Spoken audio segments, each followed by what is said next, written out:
Hello, New Wave of British Heavy Metal.com here. Today is the 19th of June 2021. Before we get into it, if I can make the usual opening request for a favour, and that's if you would please subscribe to the channel, that'd be excellent. I'd appreciate that. And today we'll look at the new album from Styx, Crash of the Crown. And of course, Styx have been around, well, since prehistoric times, really, haven't they? You know, 50 years or so. Classic rock, pomp, prog, it's all there, isn't it? As we've become familiar with over all that time. And Crash of the Crown comes about 4 years, wasn't it, since they surprised us with The Mission. What an excellent album that was. And Crash of the Crown is indeed unmistakably and instantly recognisable as Styx. All the expected hallmark sounds are there, and the style. There's a bit of pomp going on, a bit of prog going on, a bit of rock going on, all those trademark harmonies and lead vocals and whatnot. And this time it's quite compact. They've squeezed 15 tracks into just shy of 45 minutes. Which doesn't leave any room for some of the more expansive stuff that they've done over the years. Tommy Shaw's got a major hand in all the songwriting as usual, but what's stood out like a sore thumb for me here is the absence of a James Young, a JY song, because of course he tends to put out the more heavier stuff over the years, but not on this one. There's no JY song here. And the musicianship and overall performance, of course, can't be faulted. To me, and this is just me, of course, just my opinion, there's a bit of a general feel of a more lightweight style overall, and I do really miss that JY rocker that isn't here this time. There are some nice chunky guitars, some nifty solos going on and whatnot, but the more succinct style here and the shorter songs, I guess again, just my opinion, don't allow the band to break out like it used to, like it has done in the past. Feels like they're just holding back a little bit. It's a little bit restrained.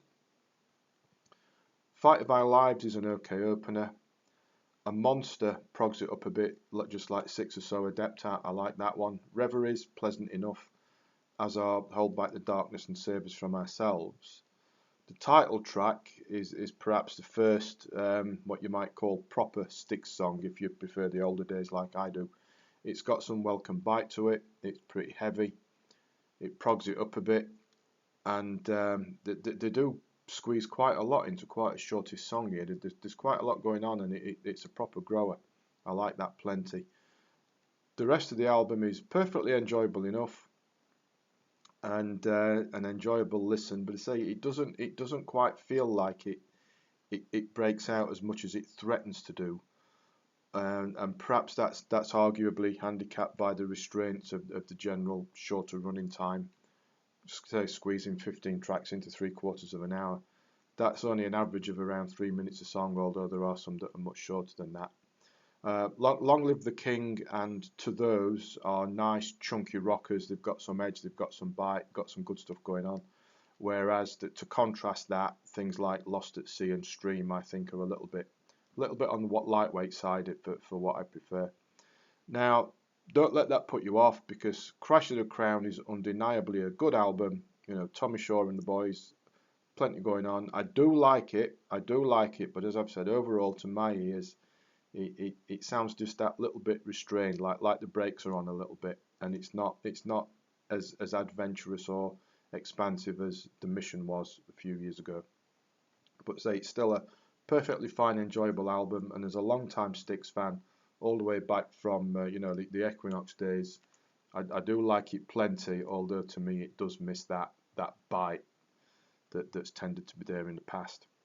And coincidentally, with ex-Styx man Dennis DeYoung's latest album coming out just a few days ago, 26 East Volume 2. Check out the video for that. I'll put a link underneath.